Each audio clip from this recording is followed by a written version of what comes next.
தற்போது காங்கிரஸை சேர்ந்த மூத்த தலைவர் திரு பீட்டர் அல்போன்ஸ் நம்முடைய இணைப்பில் இருக்கிறார். அவரிடம் பேசலாம். வணக்கம் திரு பீட்டர் அல்போன்ஸ். வணக்கம். வணக்கம். இப்ப அமித்ஷா அளித்திருக்கக்கூடிய இந்த பேட்டியில தென்னிந்தியாவில் நிச்சயமா காங்கிரஸை விட அதிக எண்ணிக்கையில நாங்க வெற்றி பெறுவோம் அப்படின்னு சொல்லியிருக்காரு. அது மட்டும் இல்லாம தமிழ்நாட்டில இருந்துதான் வெற்றி கணக்க தொடங்குவோம்னே சொல்லியிருக்காரு. அதாவது அவர்கள் மக்கள் போடுகிற வாக்குகளை நம்பி சொல்லுகிறார்களா அல்லது மக்கள் வாக்களிக்காத வகையிலே வேறு எப்படியாவது இடங்களை பெற்றுவிட முடியும் என்கிற நம்பிக்கையில் பேசுகிறார்களா என்கிற சந்தேகம் தான் எனக்கு வருகிறது. ஏன்னா தென்னிந்தியாவை பொறுத்தவரை இன்று தென்னிந்தியாவிலே அவர்களுக்கு எந்த மாநிலத்திலும் அவர்களுக்கு சாதகமான சூழ்நிலை இல்லை.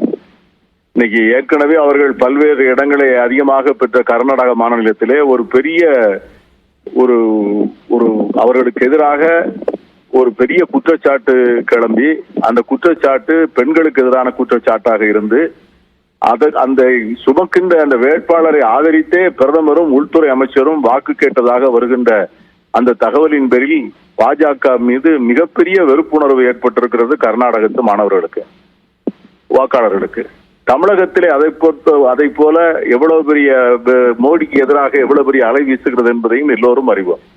கேரளாவிலே இடதுசாரிகள் வெற்றி பெற்றாலும் சரி, காங்கிரஸ் வெற்றி பெற்றாலும் சரி, பாஜக வெற்றி பெறவே முடியாது என்கிற சூழ்நிலை தான் அங்கேயும் விலகுகிறது.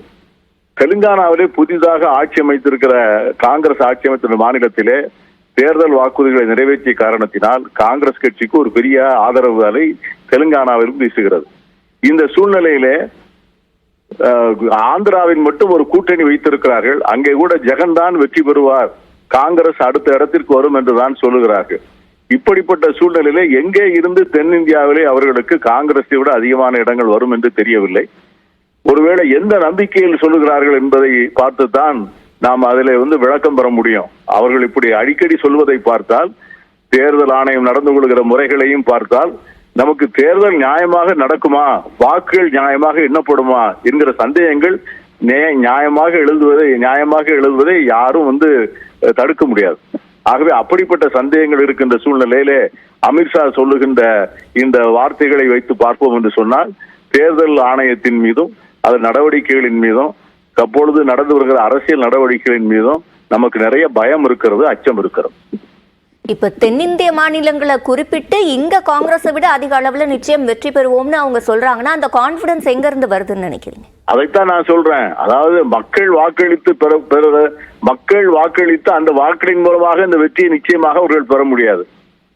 அவர்கள் என்ன நம்பிக்கையிலே அதை சொல்லுகிறார்கள் என்று எனக்கு தெரியவில்லை. ஏன்னா தமிழ்நாட்டிலையும் சரி, கேரளாவிலும் சரி, தெலுங்கானாவிலும் சரி, கர்நாடகாவிலும் சரி, பாஜகவுக்கு எதிர்ப்பான ஒரு சூழ்நிலை நிலை வருவதை எல்லோரும் பார்க்கிறோம். பத்திரிகைகள் தொடர்ந்து எழுதி வருகின்றன, ஊடகங்களில் அதை போன்ற செய்திகள் வருகின்றன. பாஜக வேட்பாளர்கள் போகின்ற இடங்களிலே மிகப்பெரிய எதிர்ப்பு பொதுமக்களிடமிருந்து வருகிறது. இந்த சூழ்நிலையிலே காங்கிரஸை விட இவர்கள் எப்படி அதிகம் பெற முடியும்? மக்கள் வாக்களித்து அந்த வாக்களின் மூலமாக வெற்றி பெற்றால்.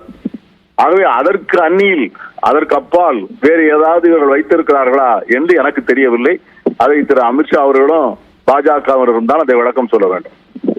இணைப்பில் பதிலளித்தமைக்கு நன்றி திரு பீட்டர் அல்போன்ஸ்.